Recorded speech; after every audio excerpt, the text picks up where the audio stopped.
बिस्मिल्लाहिर्रहमानिर्रहीम। अस्सलाम वालेकुम। क्या हाल है आप सबका? उम्मीद करती हूँ कि सब ठीक ठाक होंगे, खैरियत से होंगे और अल्लाह ताला सबको खैरियत से रखे, खुश रखे, आबाद रखे। और अभी इस वक्त सुबह का टाइम है, मैं किचन में आई हूँ नाश्ता बनाने के लिए। यहाँ पर बन रहे पराठे, साथ में आलू और कीमा मैंने रात को बनाया था तो वो बना हुआ था। ये चक्की वाला आटा है जो कि मैंने अभी ताज़ा गूंदा है, और दूसरा जो फ़ाइन आटा है वो बच्चों के लिए उसके पराठे बन रहे हैं। पेड़े मैंने बना कर रख लिए हैं और बस पराठे बनाऊंगी। बाकी ये है कि जिस दिन इस तरह की कोई चीज़ बनी हो रात की लेफ़्ट ओवर, जो कि पराठों के साथ मज़े का भी लगे और बच्चे भी खुशी से खाएं, तो मुझे बड़ा सुकून होता है कि अभी सुबह जाके ना कुछ बनाना नहीं पड़ेगा। और छुट्टी का दिन है सैटरडे का, तो नाश्ता छुट्टी वाले दिन कुछ अच्छा सही होता है कि कुछ ज़बरदस्त सा बनाया जाए। तो खैर अभी आलू कीमा बना हुआ है, पराठे साथ मैंने बना दिए हैं। कुछ मैंने शामी कबाब भी यहाँ पर फ्राई करने के लिए रख दिए हैं और बहुत कम ऑयल के अंदर और बग़ैर अंडा लगाए इसी तरीके से मैं इनको फ्राई कर लूँगी। साथ आलू कीमा भी है, ये तो मैंने ऐसे ही फ्राई कर लिए कि अगर किसी ने खाने हो तो साथ फ्राई कर लेती हूँ। तो बस नाश्ता करेंगे। और आज का दिन बहुत स्पेशल भी था क्योंकि आज के दिन में हमारी पाक फ़िज़ाइया ने बहुत ही ज़बरदस्त बहादुरी और जुर्रत का मुज़ाहरा किया था और इतना कोई खुशी हो रही थी ना, मतलब देख के फजर के टाइम पे से ही अपडेट्स सभी लोग आजकल ऐसे ही हो रहा था कि रात को भी बहुत कम सोना और सारा वक्त यही कि क्या अपडेट्स हैं सोशल मीडिया के हर प्लेटफॉर्म पर अपडेट्स लेनी, और अगर कोई बुरा भला कह रहा है तो उसको जवाब भी देना।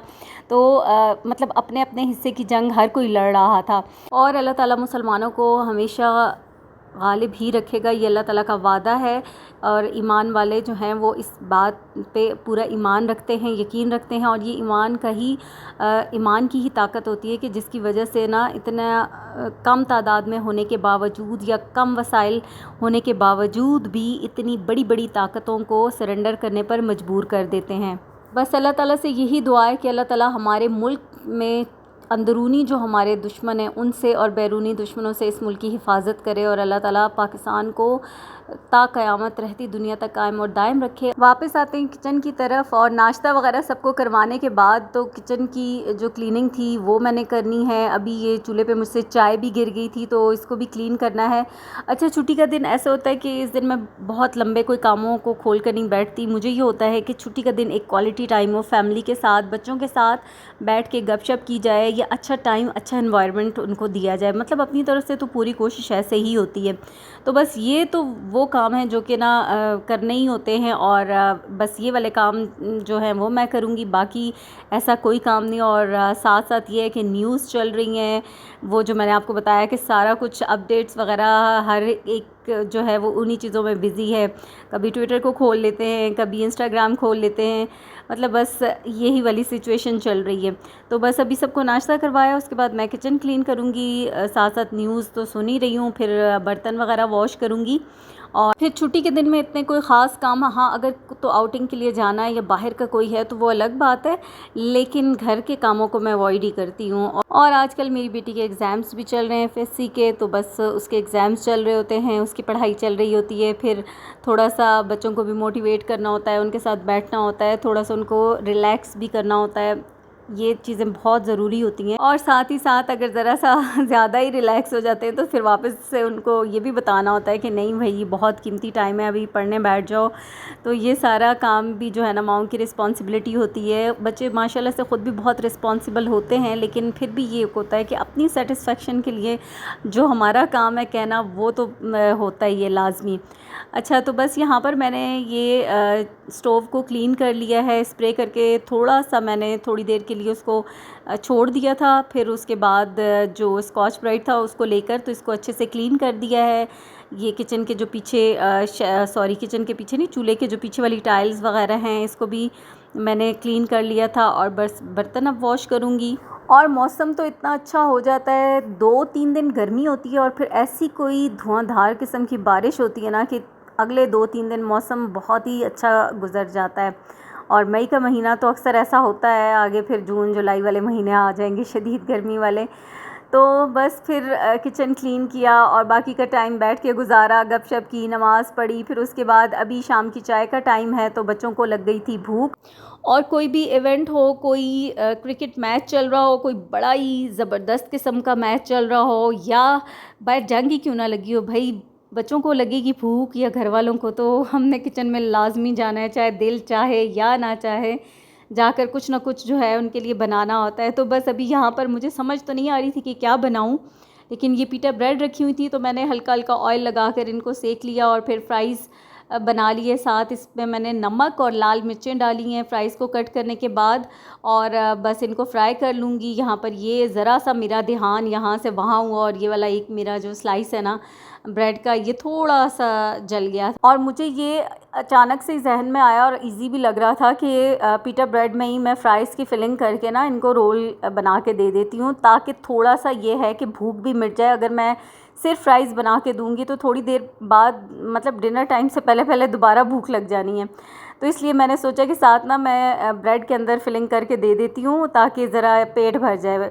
अच्छा, इसमें मैंने चाट मसाला डाल दिया अच्छा खासा, और ये जो हरी मिर्चें हैं ना ये मैंने कट लगाकर साथ ही फ्राई कर ली थी। अच्छा, इसके ऊपर जो सॉस लगाऊंगी मायोनीज़ और चिली गार्लिक सॉस, चाहें तो सराचा, जो भी सॉस अवेलेबल हो उनको मिक्स करें और लगा दें, बस खुद से ही टेस्ट बनाने होते हैं। और साथ ही चूल्हे पे चाय भी रख दी है बनने के लिए, तो बस जितनी देर में इनको असेंबल करूँगी उतनी देर में चाय भी बन जाएगी। और इसमें मैंने मायोनीज़ लगाई है और चिली गार्लिक सॉस लगाया है, इसको स्प्रेड कर दिया है। बाकी बहुत ज़्यादा स्पाइसेस इसलिए भी नहीं डाले या और कोई सॉस ऐड नहीं की क्योंकि मैंने पहले भी फ्राइज़ के अंदर भी लाल मिर्चें डाली हैं और फिर बाद में चाट मसाला भी डाला है। अच्छा, अभी मेरे पास कोई खीरा वगैरह नहीं था, बस मैंने सिंपली प्याज ऊपर डाला है, ऊपर अलग से मायोनीज़ डाल दी है और इसको टूथपिक की मदद से बंद कर दूंगी क्योंकि बटर पेपर भी नहीं था। तो बस ये हमारे जो शवारमा रोल है ना, मतलब फ्राइज़ रोल, शवारमा रोल नहीं, वो तैयार हो गए हैं और साथ साथ बस इनको मैं तैयार कर रही हूँ, साथ मेरी चाय भी बन गई है।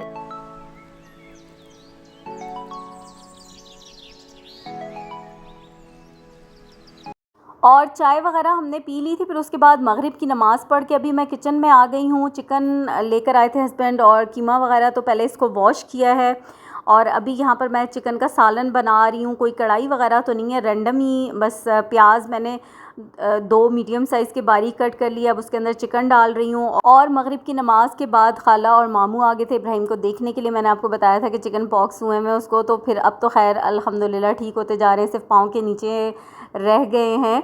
और वो अभी आए थे तो बस मैं फिर किचन में आ गई हूँ खाना वगैरह बनाने के लिए। यहाँ पर मैंने ये चिकन काफ़ी सारा था तो इसमें से थोड़ा मैंने हाफ़ से ज़्यादा ही डाल दिया था कढ़ाई में और लहसुन अदरक डाला। ये मेरी रैंडम कुकिंग चल रही है इस वक्त। आजकल मेरे पास लहसुन और अदरक का पेस्ट ख़त्म हुआ हुआ है और अभी तक मैं उसको बना नहीं पाई सुस्ती के मारे। और दूसरा जो टमाटर ब्लेंड करके रखती हूँ ना, वो बहुत आसान होता है, तो वो भी अभी मैंने नहीं करके रखे हुए, तो बस फिर ये साथ साथ चीज़ें काम जो है ना वो हो रहा है। यहाँ पर बेसिक स्पाइसेस जो भी लाल मिर्च, हल्दी, सूखी मेथी थोड़ी सी डाली, साबुत ज़ीरा डाल दिया और बस इसको भुनाई करूँगी चिकन की। फिर उसके बाद इसमें टमाटर मैंने छील लिए हैं क्योंकि टमाटर छिलका अगर ना उतारो तो फिर वो बहुत बुरे लगते हैं, या तो बिल्कुल ग्राइंड हुए हुए हों या फिर अगर इसी तरह से तो फिर छिलका उतार के डालती हूँ। तो यहाँ मैंने छिलका उतार लिया और साथ साथ ही इसमें कट कर रही हूँ। भिंडियाँ मैंने अभी काटी हैं और साथ ही भिंडी को फ्राई कर रही हूँ। दूसरी तरफ चूल्हे पे भिंडी फ्राई हो रही है। भिंडी में अभी मैं देख रही हूँ, सोचती हूँ कि क्या बनाऊँ, क्योंकि मुझे ताकि मैं आलू कीमा बना लेती हूँ चिकन और साथ में भिंडी अलग से बना लेती हूँ। लेकिन खाला और मामू रुक नहीं रहे थे कि बस अभी चलते हैं। मैंने उन्हें कहा कि नहीं, खाना खा के जाइएगा, तो बस इस चक्कर में थोड़ा सा मैं जल्दी भी बना रही थी कि उनकी अपनी एक रूटीन होती है, वो रात को ज़रा जल्दी सोते हैं, सुबह बहुत जल्दी उठ जाते हैं तहज्जुद की नमाज़ के लिए, तो फिर वो अपने टाइम पे ही उन्होंने सोना होता है। तो खैर मैंने जल्दी जल्दी से यहाँ पर खाना तो मेरा तकरीबन बस बनने वाला है। उसको मैंने ढाँप दिया था कि टमाटरों का पानी भी खुश्क हो जाएगा, टमाटर गल भी जाएंगे। यहाँ मैंने प्याज काट के रखा भिंडियों के लिए, तो फिर मैंने साथ ही इसमें कीमा डाल दिया क्योंकि अब अलग से 3 चीज़ें बनाने का बिल्कुल टाइम नहीं था। अभी क्या होता है कि इस टाइम पर गैस का प्रेशर भी कम हो जाता है और दूसरा फिर मुझे ये था कि जल्दी से खाना बन जाए, वो लोग टाइम पे खाना खाएं। साथ में मेरे ब्रदर इन लॉ भी थे, तो बस फिर थोड़ा जल्दी जल्दी मैंने काम किया। इसमें जब कीमा मैंने ढाँप दिया था, उसका पानी खुश्क हुआ, तो मैंने टमाटर डाल दिए। यहाँ पर भी टमाटर बिल्कुल गल गए तो दही डाल दिया, दोबारा से उसको ढक्कन ढाँप दिया कि चिकन गल जाए, क्योंकि मुर्गी की जो बोटियाँ थी ना वो ज़रा बड़ी बड़ी थी और जो चेस्ट पार्ट होता है ये अच्छा गला हुआ ना हो तो फिर सख्त अच्छा नहीं लगता। यहाँ पर अब जो फ्राई की हुई थी भिंडी ना, जब कीमे की बहुत अच्छे से भुनाई होगी, अच्छा इसमें मैंने लहसुन अदरक स्पाइसेस सब डाल दिए। लेकिन चूँकि मैं बहुत जल्दी जल्दी में काम कर रही थी तो कोई क्लिप रिकॉर्ड हुए हैं, कोई नहीं हुए, और ये भी बेटी आकर रिकॉर्ड कर लेती थी तो हो गए, वरना मेरा इस वक्त पूरा जो ध्यान था ना वो अपने काम पे ही था कि जल्दी जल्दी से मैं खाना बना लूँ। भिंडी और कीमा हमारा तैयार हो गया है और इसको बहुत अच्छे से भूनने के बाद इसमें मैंने फ्राई भिंडी डाली थी। अच्छा, अगर पुदीना होना तो वो लाजमी भिंडी के अंदर ऐड करें तो बहुत ही ज़बरदस्त सा फ्लेवर आता है, लेकिन मेरे पास पुदीना नहीं था। ये धनिया और हरी मिर्चें जो कि लास्ट में मैंने अब इसके ऊपर डाल दी हैं। रोटियां मैंने तंदूर से मंगवा ली थी और ये हमारा भिंडी और कीमा भी तैयार हो गया। और जो चिकन वाला सालन था ना, जब उसको मैंने टेस्ट किया तो मुझे लगा कि इसके अंदर नमक ज़्यादा है, तो फिर मैंने एक बड़ा सा आलू लिया, उसके 3 स्लाइसेस करके वो इसमें डाल दिया था। तो जितनी देर में फिर चिकन गलता रहा, आलू भी बीच में था तो वो सोक कर लेता है नमक को। मतलब कोई भी और चीज़ डालने से बेहतर है कि आप एक आलू डाल लें कट करके, और उससे क्या होता है कि नमक बिल्कुल बैलेंस्ड हो जाता है। यहाँ पर ये चिकन वाला सालन भी मज़ेदार सा तैयार हो गया था। मैं मज़ेदार सा इसलिए कह रही हूँ कि सबको अच्छा लगा था। तो जब मेरे फादर इन लॉ उनको पसंद आता है और वो कहते हैं कि सालन अच्छा मज़े का बना हुआ है, तो फिर फ़िक्र ही उन्हीं की होती है। नमक भी जो तेज़ हो गया था तो मुझे था कि नमक तेज़ हो गया तो अब मतलब होता है कि वो कम नमक खाते हैं। यहाँ खाला बस नमाज़ पढ़ रही थी और बाकी मैंने खाना लगा दिया था मेज़ पे, सब खा रहे हैं खाना। इसी के साथ यहीं पे वीडियो को भी एंड करूँगी। आपसे चाहूँगी इजाज़त। अल्लाह हाफ़िज़।